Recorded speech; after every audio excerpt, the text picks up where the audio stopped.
Ladies and gentlemen, the leader of Reform UK, Nigel Farage.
Good evening, Sunderland.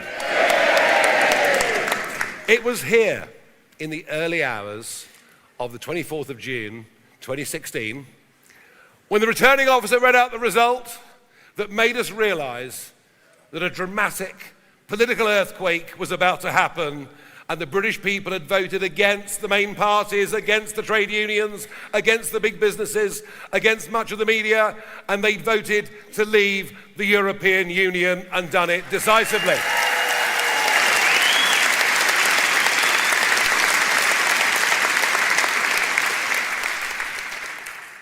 And the reason that I chose Sunderland to launch our local election campaign in England for May the 7th, 2026, is that in the early hours of the 8th of May, we are going to witness another, even bigger, more dramatic political earthquake when Reform achieve results in Sunderland and elsewhere that nobody can yet believe.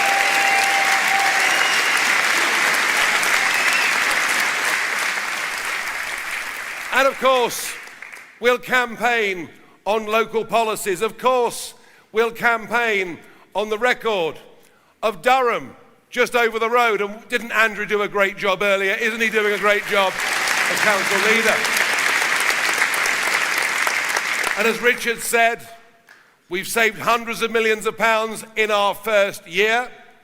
Our council tax rises are lower than the other parties. We've got much to be proud of. So of course we'll be campaigning here and elsewhere on local issues. But there's no denying that here in the North East, where the Labour Party have held sway in local government and in terms of the MPs they've sent to Westminster since pretty much the end of World War I, this here will be a referendum on Keir Starmer's premiership of this country.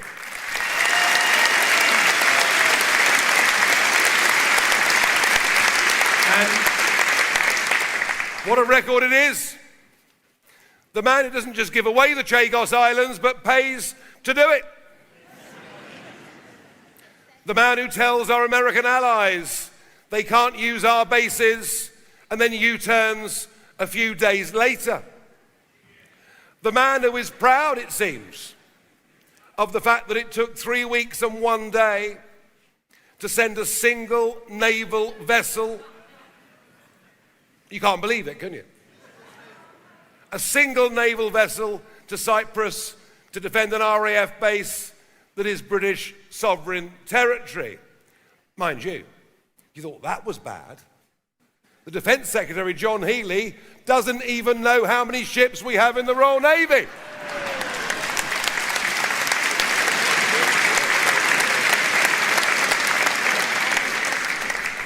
This is the man who will not stand up for British values. This is the man who will not prescribe the IRGC. And think about it, there's now an active terror cell in North London that attacked the Jewish community. It is directly linked to the IRGC, and all that Starmer says is we have sympathy, our thoughts and prayers are with the Jewish community. They don't want his thoughts and prayers. They want action from a decisive leader. They'll never get it from him.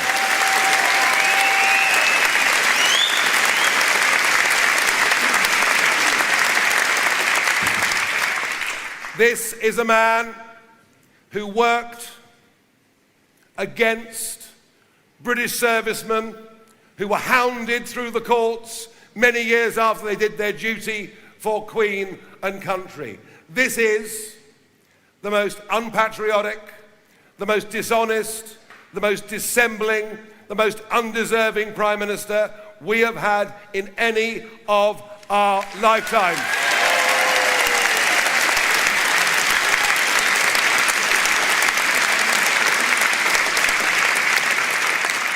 And on May the 7th, here in Sunderland and elsewhere, if we deliver the kind of result that I believe is possible as the Labour Party craters support to us, and on the other sectarian wing to the Greens. Oh, not many heroin smokers here this evening. No, I'm sorry.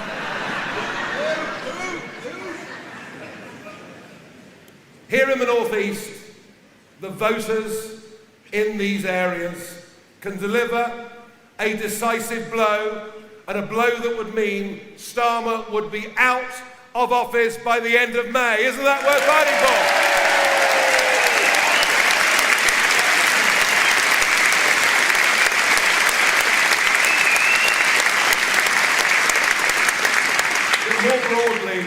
More broadly, across the whole of England, where we have Labour areas like this, but equally the Conservative counties of Norfolk, of Suffolk, of Essex, of Hampshire, of Surrey.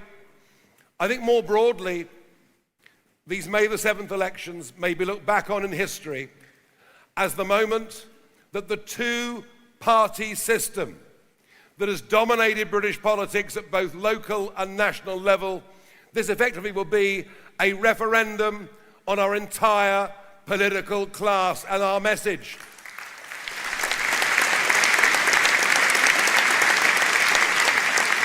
Our message is simple. If you want real change, if you want different people, if you want those with the courage who are prepared to stand up and put the interests of British people first, not international treaties or bogus organisations, if you want people who will make sure that it's British people that go to the top of social housing lists and not young men who've just arrived by boat.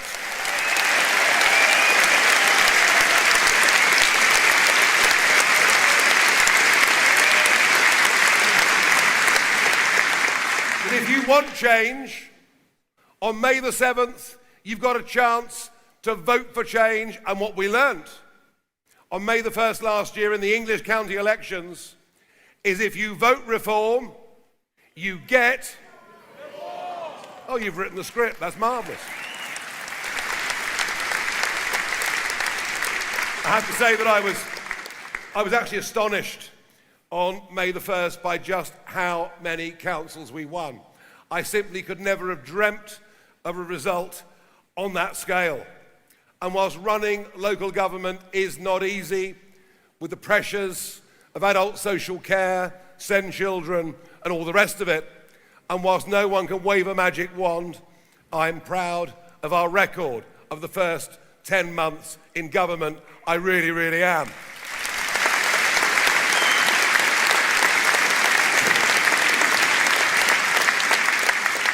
But this year, we have a bigger, better, more professional, more well-funded campaign with better structures, with thousands of enthusiastic candidates.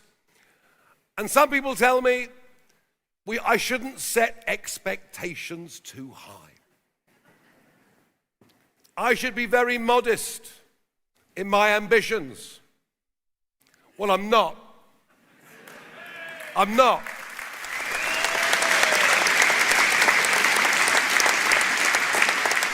We have to have the mentality that we fight to win absolutely everywhere we stand. That is the only way.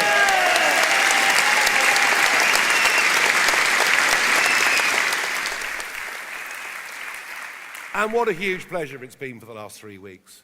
I've been in the Isle of Wight, Hampshire, Sussex, London, Milton Keynes, Suffolk, Essex, Yorkshire. I've been all over the country. And night after night, like this, packed out audiences. And most people who've come to these events have never been to a political meeting in their lives. And it shows me something is happening out there. Something remarkable, unusual, never seen, not at least for 100 years, since Labour overtook the Lib Dems. Something remarkable is happening out there, and it's because people understand that the two-party system has broken Britain. It doesn't work anymore.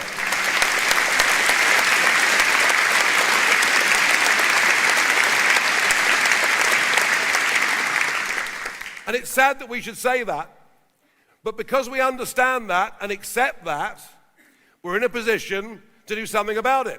Keir Starmer says Britain's not broken. Kemi Badenoch, you've heard of her, come on. Kemi Badenoch says Britain's not broken unless you get the correct diagnosis from the doctor as to how severe the condition is. You can't begin to get the right treatment to sort out the problem. And we are bringing one very important and very powerful four-letter word to this country. Not that one.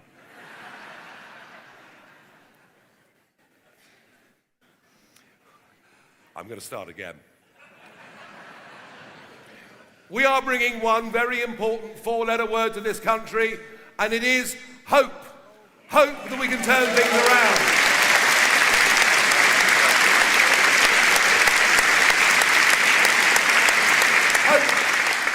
Hope that we can get politicians that understand what our communities really think, really feel, and really want. Hope that we can turn around economic decline, social decline, and hope that we can bring back the basic fundamental British values to understand what this country is, what it was built on, and to respect, to cherish the Judeo-Christian principles that made our country what it is.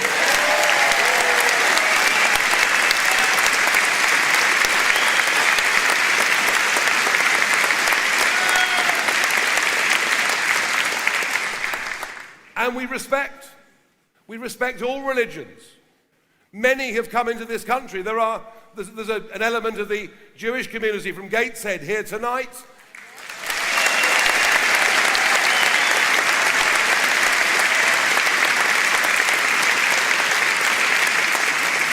We've always welcomed people that come to our country, integrate with us, learn our language, have their private observance, but their kids play with our kids, and they're British first, and their religion comes second. And that is the way that it works.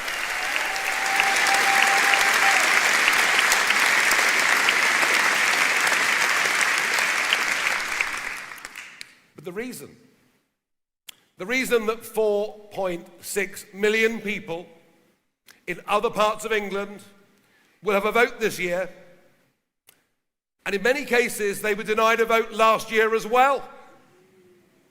Connivance of the Labour and Conservative parties to deny council taxpayers the right to choose those people running their councils and directly taxing them. And I thought, enough. No taxation without representation.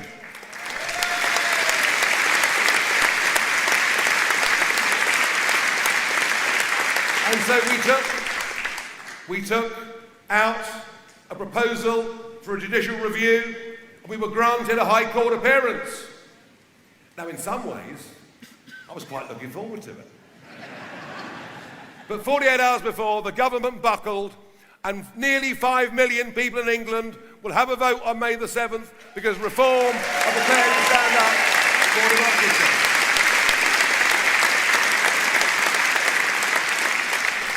And I am very proud of that. Now, the cover for delaying elections was in the guise of local government reorganisation, where we're told, under devolution and localism, more power must be handed close to the people. But have a think about my own Clacton constituency. Have a think about Tendring District Council, right out on the end of the peninsula in Essex. Their proposal is that Tendring District Council be abolished, Clacton Town Hall closed down, and big decisions taken on local planning, etc., will be made a long way away in Braintree. Far from delivering what the government promised of more local government across much of England, it takes it away and moves it to the big cities. And that means that for those living in rural and seaside areas, they will be disadvantaged. But equally with Essex and Suffolk and the others, they now want to divide Essex up into 5 separate, amorphous, unitary authorities. And my position is clear. I do not believe we should break up the historic counties of England that people bear great allegiance to.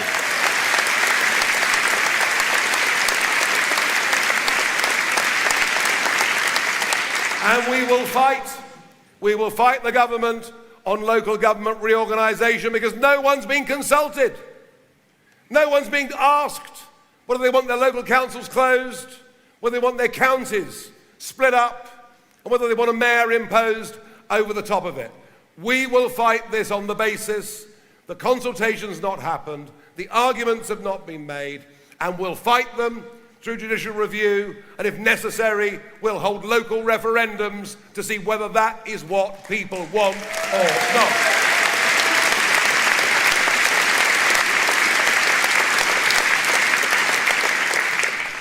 May the 7th is the biggest single electoral test there'll be because, of course, I'm talking England today, but remember, the whole of Wales gets to vote, the whole of Scotland gets to vote, and remember, all 32 London boroughs get to vote on May the 7th. Sadly, the Mayor of London election doesn't happen for another couple of years, but we'll begin on May the 7th with that campaign. And indeed, for the general election, May the 7th is an essential, vital stepping stone. Whilst local government matters, it's winning national government ultimately that we have to achieve to change things and turn this country around, change attitudes, and get out of the negativity of managed decline. Let's start believing in Britain and believing in ourselves.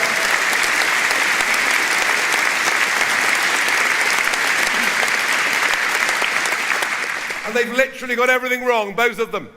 Everything wrong. Open door immigration begun by Blair. I thought he was popular in the North East, I got it wrong. You've had some other beauties up here, haven't you? What about Peter Mandelson in Hartlepool? How about that? You see, David Miliband in South Shields.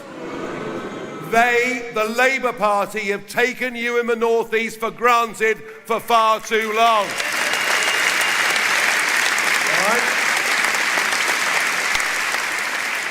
May the 7th is payback time for Labour taking you for granted, is it not?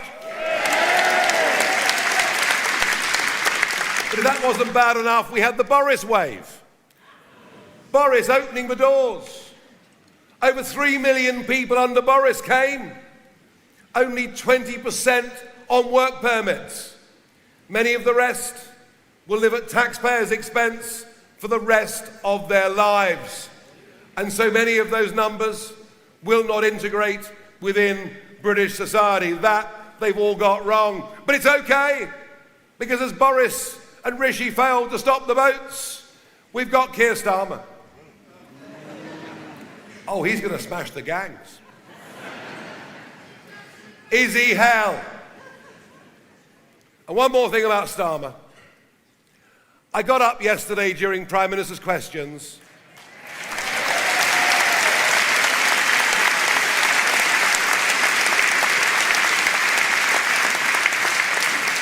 make a perfectly reasonable point.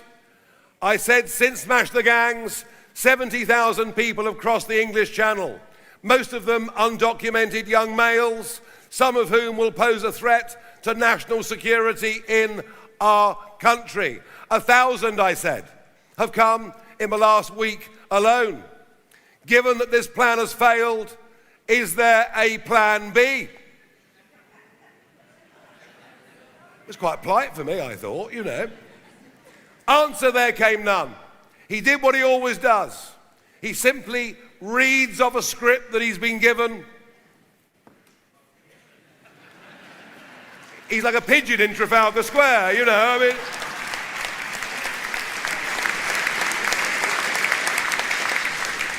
And back came wholly irrelevant answers, read off a script about council tax rises in Worcestershire. And I said to Richard Tyne, when he sat down, well, actually, I won't tell you what I said to Richard Tyne when he sat down. I'd love to share it with you, really. Well.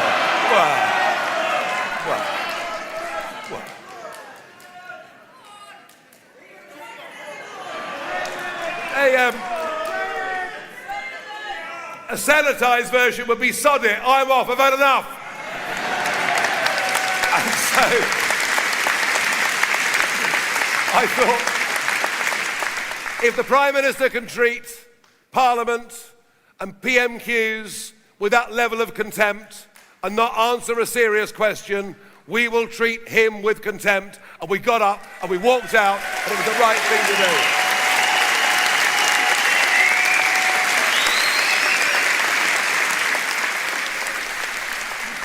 But it goes on further, doesn't it?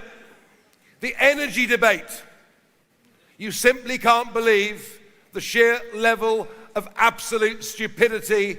This country should not be importing vast amounts of natural gas. This country should not be importing huge amounts of oil. This country should not have deindustrialized like Redcar closing down a few years ago. We've deindustrialized Britain.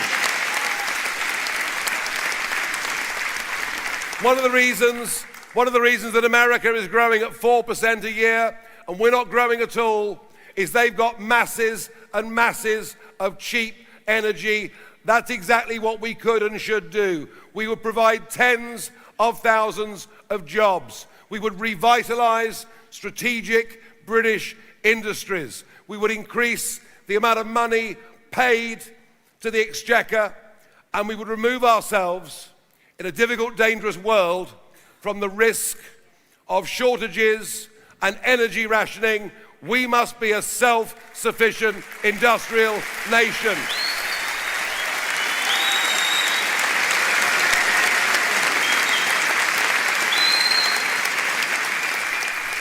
And while we're at it, we must think about rural England too. Think about our farmers, our family farmers, doing their best, now under attack from this government.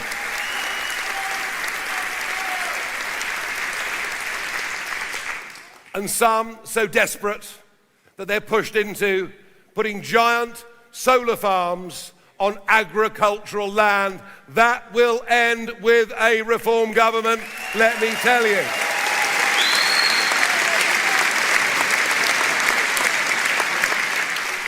So we go into May the 7th, better organised, better planned, filled with optimism and hope. But you know, there's a limit to what I can do. There's a limit to what our MPs can do, Zia, David. There's a limit. The really important thing is what happens out there. The really important thing is what happens with what we're building, which genuinely is a people's army. And what is interesting about those that are joining us, we've got some joining us who were previously Conservatives, some joining us who've never been part of any political party or movement at all. But I'm beginning to see an increasing flow of people joining us from the Labour Party, and that is significant. And tonight I want to introduce Aaron Roy, elected as a Labour councillor in Hartlepool, but I have a feeling in a couple of minutes, he may no longer be a Labour councillor, he might just be one of ours.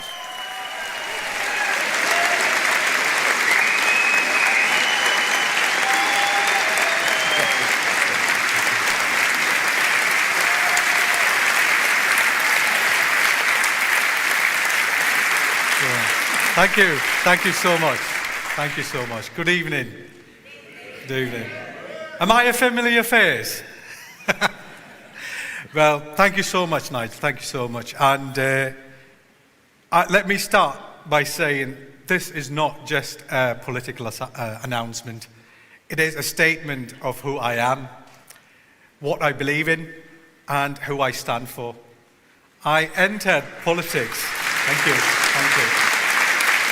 I entered politics with a simple philosophy that power should always belong to the people, that leadership must be accountable, and that decisions should be made openly, honestly, and in the best interest of whom? The community.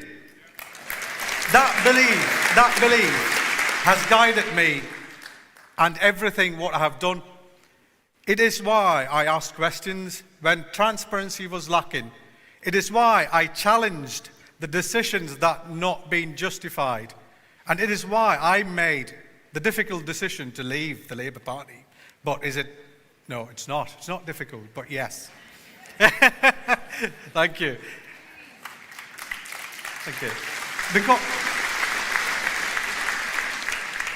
It was because when power becomes centralised, when decisions move behind closed doors, and when scrutiny is treated as a problem rather than a duty, it goes against everything I believe in.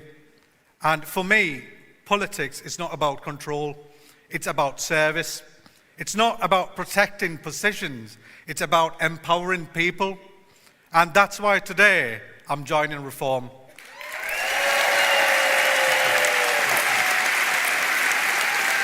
A belief in giving power back to communities, a belief in changing systems that no longer serve people, and a belief in being honest with public even when it's uncomfortable. Hartlepool is a proud town, and I'm an adopted son of Hartlepool. A town of resilience, of hard work and a strong community spirit. But it is also a town that deserves to be heard, like every other town in the Northeast, not managed but represented, not directed. My decision today is about continuing to stand for that. And a little bit of fact, I'm the first BAME councillor in Hartlepool's history. And thank you. And I've always carried my responsibility of representation. But representation must mean more than just your presence. It must be action, it must be courage, and it must mean standing firm in your principles, even when it's not easy. My ideology has not changed. My values have not changed. My commitment to the people of Hartlepool has not changed. And what has changed is the platform through which I am continue to work and do that work. And I will continue to stand for people. I will continue to challenge where it's necessary. And I will continue to put my people and Hartlepool first. Thank you so much, Nigel, for this opportunity. Also, thank you. I would like to thank a few people who actually put the concept of reform to me. One is my co-councillor and a good friend, Rob Darby. Yep. And the other person will be a person who I sat with the director board, Councillor Joe Quinn. I hope you're here somewhere. Oh, there he is. So thank you so much, Joe. Thank you so much, Rob. Well, thank you. Thank you. Well, I tell you what, well done. He is the beginning, here in the Northeast, of what I hope we can turn into a tidal wave between now and the 7th of May of patriotic people prepared to do their bit, who recognise that Labour has left them behind. And far from just Aaron, I want to invite onto the stage all of the men and women that have put themselves forward to stand for us here in Sunderland. Please come onto the stage and join us.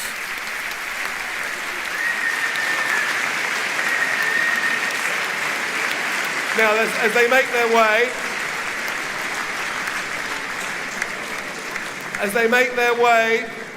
I want to say this to the rest of you. It takes courage to put yourself up to stand for election. These men and women have done it, and they deserve your support. Look at it, there's hundreds of them. Welcome them onto the stage.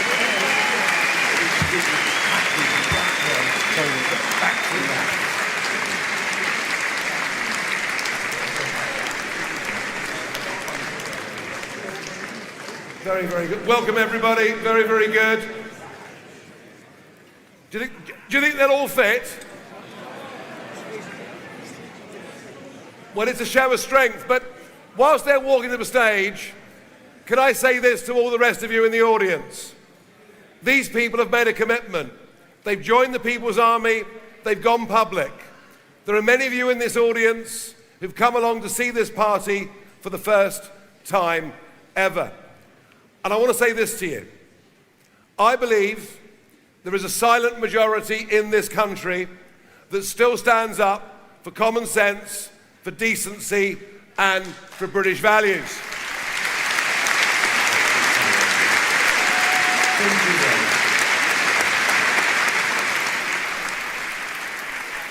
But the voice of that silent majority will not prevail and will not win unless those that agree with what we're trying to do are prepared to stand up and in their own way make some sacrifice themselves. And you can all be part of this People's Army. You can join us, you can give us money, you can deliver leaflets, you can speak to your friends, you can go to the bingo hall, the golf club, the pub, wherever it may be, and spread the message that if this country is going to have change, if this country is going to have hope, it is only Reform UK that will bring that. So let me ask you, as you see all these men and women who've made this incredible commitment, are you yourselves prepared to stand up and make a commitment to help us? Are you? If you're prepared to help us, stand up. Stand up if you're prepared to help us. If you're prepared to do your bit, stand up. Stand up, thank you. Thank you, thank you, thank you. Now I literally can't get, thank you, I can't get everyone onto this stage. Love you all, thank you all. That is the end of the evening. Thank you very much indeed. Onward to May the 7th!